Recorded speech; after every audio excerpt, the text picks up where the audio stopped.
So if you can go ahead and start, just introduce yourself and maybe talk about your background a little bit. My name is Brett Darcy. I'm supposed to leave the camera. You just look at me. Yeah. My name is Brett Darcy. I'm the Vice President of Research and Development for Heron Systems Incorporated. We are a defense contracting firm first and a product development firm second. And we're using the Rift for, basically just to play with it, see what we're doing. So, cool. See what possibilities are out there. So, what first got you interested in virtual reality and head-mounted displays?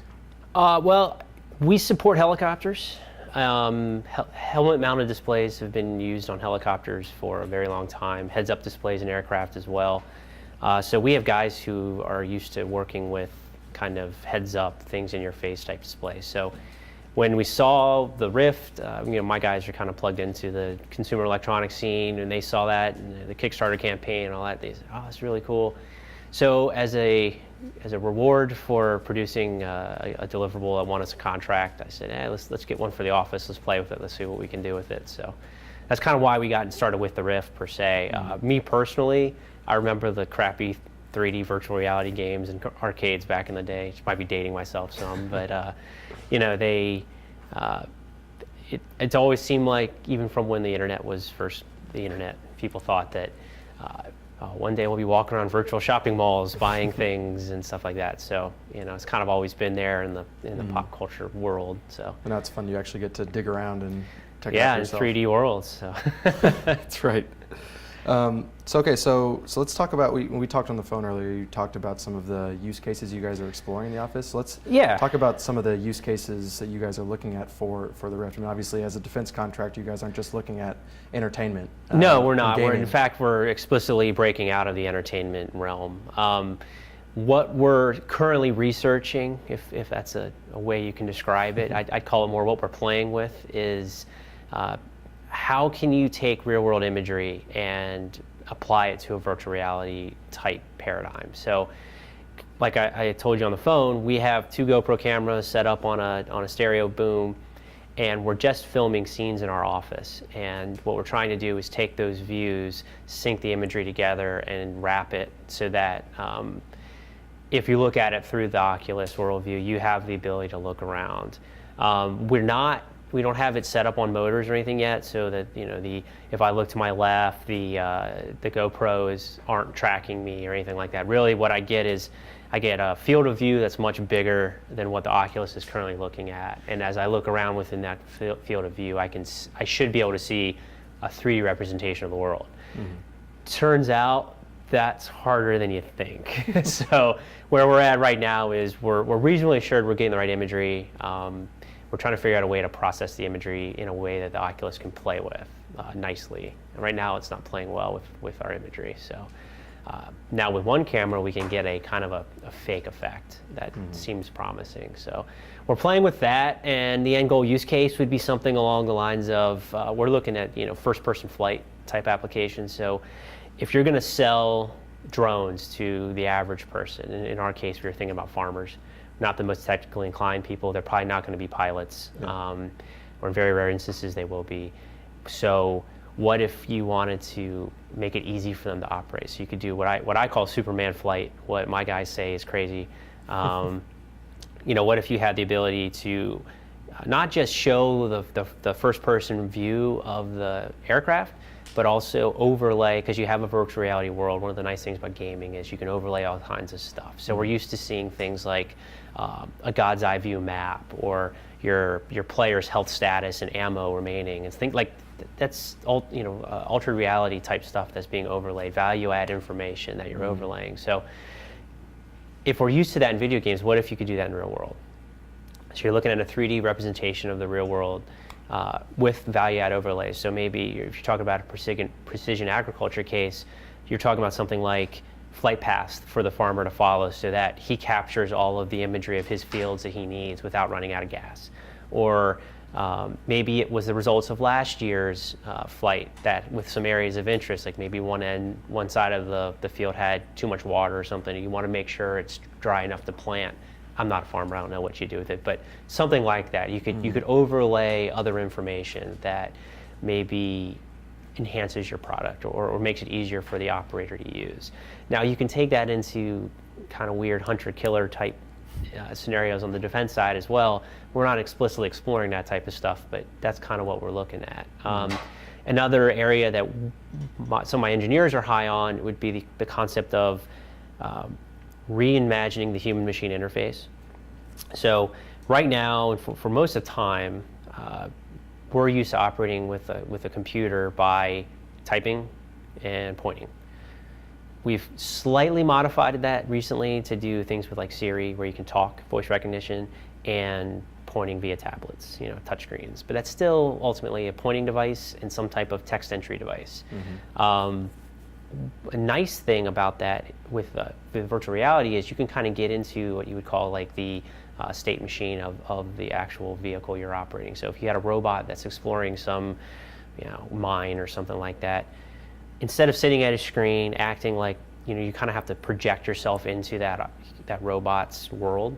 Well, now you'd inhabit it because you'd be in it. You'd be virtually there.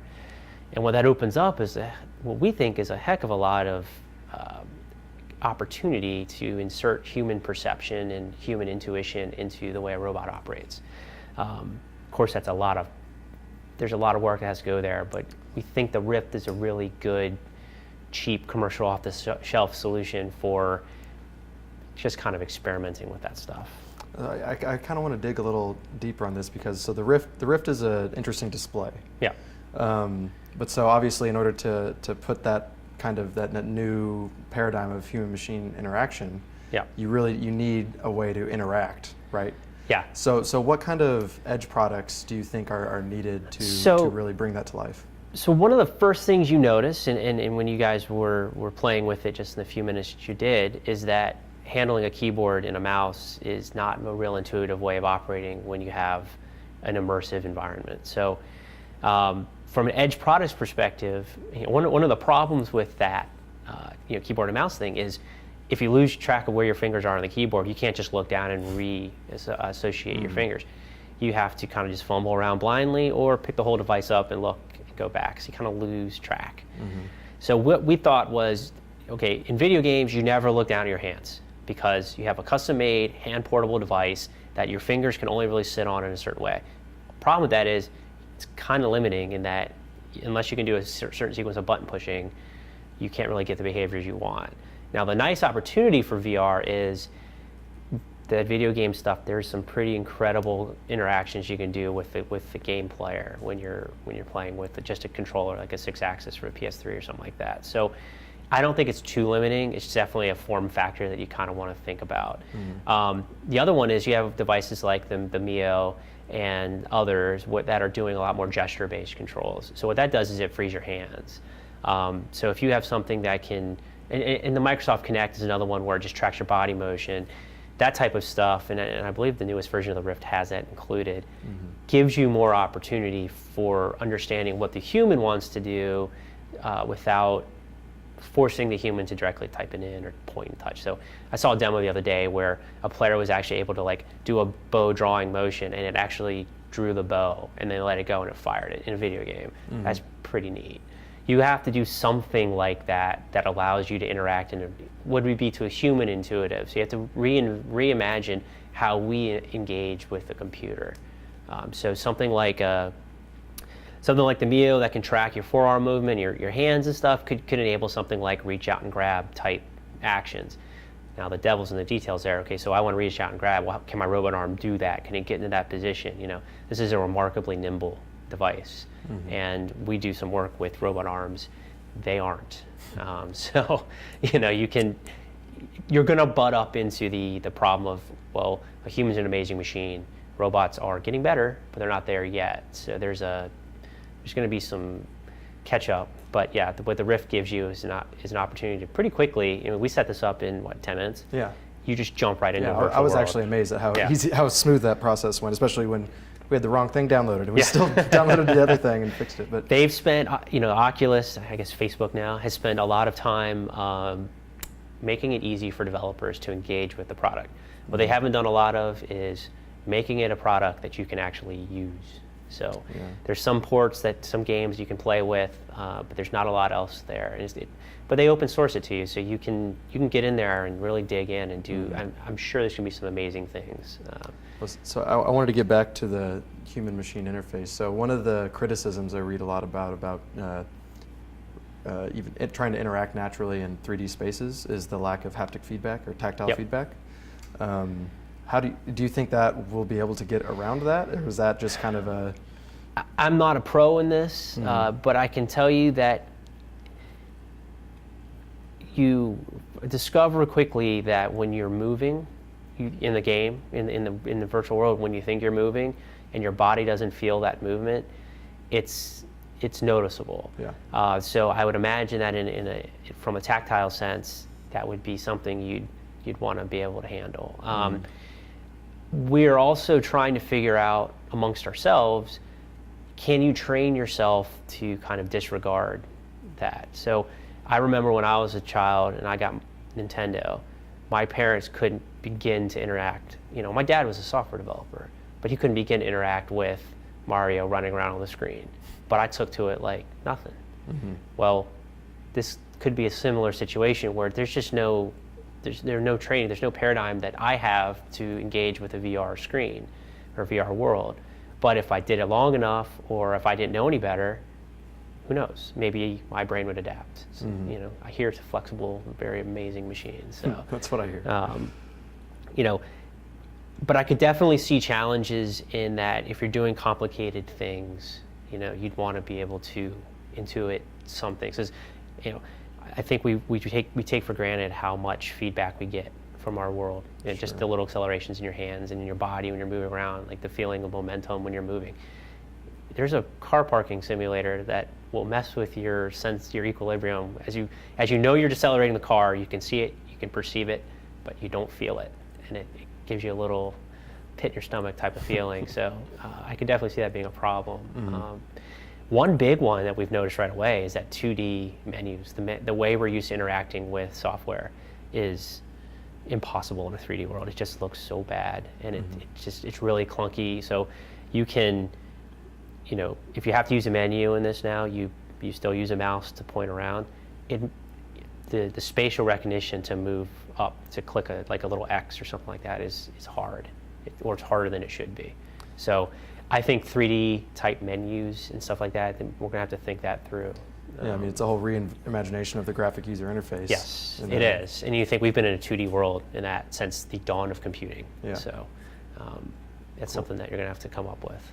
So do you think virtual reality or head-mounted displays more specifically will ever be like broadly embraced consumer product, or will it continue to be more niche? It depends on what you define as niche. I would say the gaming community is going to adopt it pretty quickly, just because it opens up a heck of a lot of really cool possibilities. I just told you about the arrow shooting thing. I don't know how. One question for the gaming community is, how active do you want to be when you play your games? So there are products out there where it's like an egg-shaped bowl you can run around in. There's the opportunity to point and shoot a gun in real life could be a big turn-on for gamers. So I can see that being a good thing. And you can imagine in the 90s when they didn't have, when VR first kind of became a thing, when they could start doing 3D textures and stuff like that, you didn't have platforms like Steam or Microsoft Live and things where you can, or Xbox Live, where you can connect the world of gamers by living room to living room. So I'd imagine if you started picking up things like the Oculus and you had to be able to play virtually in 3D worlds with other people, I could see that picking up pretty quick. In terms of outside of gaming, we think enhanced teleoperation of robots is a real big deal. That could be considered niche, but if you're talking about exploring disaster sites or scouting out mines or whatever space exploration, that kind of stuff is interesting. We're doing some amazing things with robots on Mars. Of course, we have a 40-minute round-trip latency, but if you can overcome that, you could do some amazingly intricate type operations with robots on Mars as well. So, but more close to home, International Space Station type stuff, you could do some interesting stuff. You could do spacewalks that would be otherwise risky for a human, that you could just put a robot out there and say, is that cracked? I don't know. Send a robot, and then it's like the human's right there. It's almost like robotic surgery using virtual reality. I mean, it's another possibility. So I think it could be adopted. You kind of have the technology stack in place now that you didn't have before. So we have the internet, we have broadband capabilities that far outstrip what we had when early VR came out. So you can send more data, more realistic data, enough data to make a realistic scene, I guess. So that kind of stuff's there. A lot of the prereqs, I'd say, are there, and they're only getting better. Moore's law is only helping us. Sure. So, I guess kind of a related question. What do you think about Facebook's purchase of Oculus VR? I hope they don't mess with it. We were surprised. We kind of thought a gaming company would buy them, but whatever. They've got $2 billion now to do some really interesting things with. So hopefully they do something interesting with it, not just. And I don't think Zuckerberg has come out and said exactly what the strategic vision was, other than I want to buy cool things with my high stock price right now. a lot of vague PR. Yeah. This is good for us, but that's about it. The second prototype came out on time, so that wasn't affected. I'll be curious to see what happens next year, because I believe their original roadmap was to start getting it in consumers' hands next year. So we'll see. We'll see. I don't know how engaged with Oculus will be going forward in terms of, is that the COTS platform of choice for this type of thing? I mean, who knows? But as a development platform, it's something that we can play with and kind of explore some concepts. Yeah, we'll keep using it. So cool.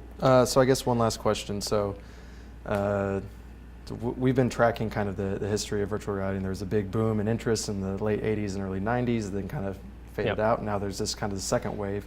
Do you think this is going to fade out, or do you think this is really something that's real this time? It depends, right? So you can envision a headset that isn't as clunky as this thing. Something that's optionally transparent would be nice. That you can kind of turn on and off as you needed it to, or something like that. I could see a major mainstream kind of adoption, but I think it'll always be limited to certain use cases until it's not a dangerous thing to have as you walk around and interact with the real world. I could see it being stuck in kind of, for lack of a better term, secure environments. So when you sit on your couch, or when you're in a laboratory setting, or you're at a workbench, or you kind of know you're not going to be moving anywhere. You have a specific task to accomplish, a specific use case that you want to perform. And I mean, I think that's a real thing. I don't think that's ever going to go anywhere. I think they're proving the technology is useful enough to be real-world applicable. The second that's the case, the second VR is better than setting up a whole wrap-around 2D display system, and I'm going to fly my drone around and do what the Defense Department does with drones. It'll be a military application, then it won't go anywhere. I mean, the second that gaming is better in a VR world than it is looking at a 55-inch screen, with the control in your hand, it'll be there, because people pay for it. So I think it'll be there. I mean, there seems to be a lot of money bet on it. I wasn't around the 80s to know what the money was, but this seems like a lot. $2 billion's a lot, on a 2-year-old company. Yeah. So cool. Yeah. Anything else you think I missed? Anything else you want to mention, bring up? Not really. Don't steal my precision agriculture idea. No, I don't know. All right. Well, great. Thank you very much. No problem. Really appreciate it. Now we can go back to playing. Yeah.